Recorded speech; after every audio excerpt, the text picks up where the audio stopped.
Hello, hi. This is the week 6 update of my goals to get to 25k per month for at least 1 month. And it's been a hell of a week. So I'll run you through the breakdown in terms of my numbers for this week. I was behind on literally everything, every metric you could count. So I essentially messed up by not doing enough calls. So every week I'm supposed to do about 25 calls.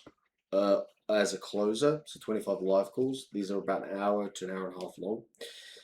And normally I'd have 25 slots open on the calendar. Or no, about 30 slots and about 25 would show. Historically, I've had about sub 10, well, 10 to 15. This week I only had 9, and it's fine. But when I have low calls on my calendar, I've got to book my own appointments. And that was the big miss this week because I had 9 live calls on my calendar, which is about 2 per day. It's about 3 hours of work, and that leaves me with about 5 hours of the working day where I should be like outbounding and creating more opportunity. And I wasn't doing that. Instead, I was just sitting on my ass. And I'll break down why that happened. There's a couple of reasons. So number one, I would use my phone in the mornings. Every morning I'd check my phone, Instagram, Facebook, whatever. And that would mean that I would start my day late with my meditation routine, with my investing routine. And those are basically things that I'm doing every day to stay on top of because they're important. And because I'd be on the phone, I would end up starting the meditation late or the investing late. And because of that, those things would bleed into my day because then I'd basically have empty space on my calendar where I should be calling people, but instead I'd like, oh, I need to catch up on the investing. And then I'd kind of put that off, do something else, and then I'd go back to the investing, and it would just keep kind of dragging, and that's how you get almost nothing done in a whole day, and it's pretty crazy, pretty crazy. Um, I also tried to set up a couple dates because I'm again like relocating in a new city. Until I have a girlfriend, like I'm still putting some attention towards that, which is part of the reason why I keep getting sucked into the Instagram. Because one part of my body is like, hey, like we need to go over here. And then the other part of my body is like, we have sales calls to take. So I think it really comes down to energy management and focus, and then creating the right environment to supplement that. So essentially, moving forward for the following week, I took my phone, I put it in the drawer until about, I want to say 9 p.m. I'm not going to be touching it. That gives me time to do the investing, do my sales, do my meditation, and then at 9 o'clock when I go to the gym, I can grab my phone and respond to messages or whatever. So that's my main, um, I guess, tweak that I'm making to my, I guess, day by day. Um, is just not having the phone. Because if I can not have the phone, I'll start my investing and meditation on time. So it won't bleed into my work. So when I actually get to work, there'll be a very clear intent of what I'm doing, which is taking sales calls. Okay. Now, a couple other really cool things that I've been thinking about have been working working even when you have fluctuating emotions and really putting an effort to maintain consistent emotional states. So a lot of the time, um, you might get very happy when you make a sale, or you might get really frustrated when you lose a sale, or you might get very happy when you have a date, and then frustrated when you lose a date, right? And in the same sense, that happiness that you experiencing like a date or a sale or anything good, if you allow yourself to feel too happy, there's a pendulum swing where you'll feel just as bad when things don't go your way. Okay. And what that means is when you don't make the sale, you get really depressed. Or when a girl cancels on you, happened this week. Thinking if it happened twice or once. It definitely happened at least once. It might have happened twice. Can't even remember. But when that happens, you pendulum swing, right? So if you're really happy and you allow yourself to really get excited about that specific girl or this specific prospect that just needs to buy because god damn it, this product is going to change his life, but then he doesn't buy. And then the girl flakes. And then you're left in your room looking at the TV, watching Fast and Furious. thinking that you're a big man when really you're just pendulum swinging, right? From having very, very positive emotions to then when things don't go your way, very negative emotions. And something that I'm really going to practice this week, which is tying into my meditation phenomenally well, is not letting my emotions fluctuate too high or too low. The more you can stay just neutral, the way easier it is going to be to implement things and get better results in general. So that's one topic in terms of like mindset, which I think for me is going to be absolutely incredible. Just really trying to implement that this week, which again ties phenomenally into meditation. Now, the second thing is, in terms of goals and vision, a lot of the time when I had dead time, I didn't want to do the sales calls, and with the investing, I kind of just kept procrastinating on it, pushing it down the line, doing it later. I'm gonna do it later. I'm gonna do it later, but it's like hell no, need to get done today. But I didn't enjoy the process of actually investing, taking sales calls. Honestly, it's kind of draining. And I was reflecting on why the hell do I feel drained on sales calls? Like this is what I live for. I love sales. I'm a salesman. I was born to like sell things to people.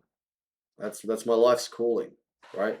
I'm not the best, but god damn it, I'm gonna be somewhere up there. I've been one of the best eventually. I keep trying and keep improving.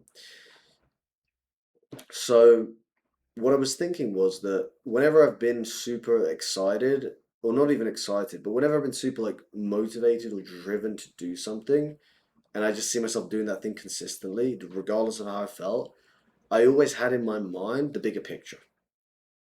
Like the long-term goal of like what the hell are we actually achieving here to make the suffering of the day by day bearable, and then a clear plan day to day of if I do these things, the goal is inevitable. But you need both those things. You need long-term bigger picture goals, then you need short-term goals, and then you need to actually know day by day what you're doing to be able to get those short-term goals, to be able to get those long-term goals. So for me, I really thought about that and I was like, what would be like a cool goal that I could set for myself that would motivate me, that actually has meaning? And I thought about it and I was like, hell, $1 million before I'm 28. I mean, right now I'm about to turn 26. So I was like, God damn, that's like 2 months. No, no, what am I saying? 2 years before I turn 28 to make $1 million. It's about a $500,000 a year between investing and sales. Like, that's. And let me just break that down a bit. Because it's not just $1 million for the sake of $1 million. Because it's not. It's a nice number. It sounds very round. Sounds like a nice number. It's more so $1 million because of what that's going to do for my lifestyle. Buying a property in Paraguay, buying a couple of properties in maybe Argentina or Brazil, maybe buying a place in London. Because long term, I want to have kids, I want to have a family, I want to have a couple different properties in a couple different places in the world just to have more security. Um, these are the things that I'd like to have. Right? I'd like to own a car. Car's not cheap. And even the car's not too expensive, but owning a parking spot to park the car so it could just sit there, right? A parking spot in Paraguay, for example, in one of the best areas, 10, 15 grand just to own a parking spot. So, so that's the thing. It's like the $1 million is just the goal, but it's all the things that are kind of attached to that. So when you're there struggling on sales calls, on, to invest, to do anything, if you're struggling to do anything, if you know what that North Star is of where we're looking to get to, let's say 2 or 3 years from now, just keep that in your mind and remind yourself, hell, I'm here because I need $1 million and I need it now. And I need it now. And that's the goal, right? And that goal needs to be attached to other things which make it actually have meaning. Now, I have really two goals: making $1 million and finding a hot ass girlfriend in, well, South America or anywhere really, but I'm living in South America, so it's gonna have to be South America. And both of those goals have things that have to go into them for me to get those things, or I guess things with money and people with a girlfriend, right? And you can reverse engineer those goals and work towards them. But the point is, it's like having a very clear vision in your mind of what you want and working towards it every day. And when you're suffering, just remember why you're here and why you're doing all of this. Okay? So that's the bigger picture that I want to just keep in my mind, that when I'm in the hell, I remember why I'm doing this. You got to remind yourself, and you got to keep selling yourself on doing the work. And then the second thing is, right, just knowing what the hell you have to do every day. So when you wake up, it's like, boom, what tasks do I have to knock out today to hit my month goal, to hit my 6 month goal, to hit my year goal? And then you knock that shit out every single day, every day, every day, every day. It's like, I got to go to the gym. I got to learn these Spanish classes. I got to take the sales calls. I got to do this investing and just fucking get it done and just attack it. Um, and visualize that the day before. Like really think of like, what does my schedule look like? Actually visualize yourself as you're in your bed before the next day. Like, what am I going to do first thing in the morning? I'm going to get up. I'm going to do this meditation. I'm going to do this investing. I'm going to make some breakfast. I'm going to do this meeting. I'm going to do the sales call. Really walk yourself through the thing that you do before you do it. And that's going to increase the odds of you actually following through on those things.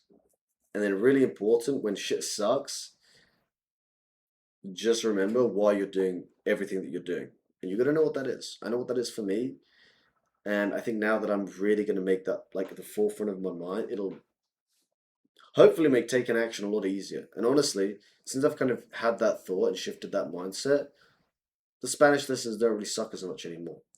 The investing doesn't feel as much of a pain in the ass, because it's not a pain in the ass. It's something that I've decided to do because of where I want to be 2 years from now, and it's just a vehicle to get me to where I want to go.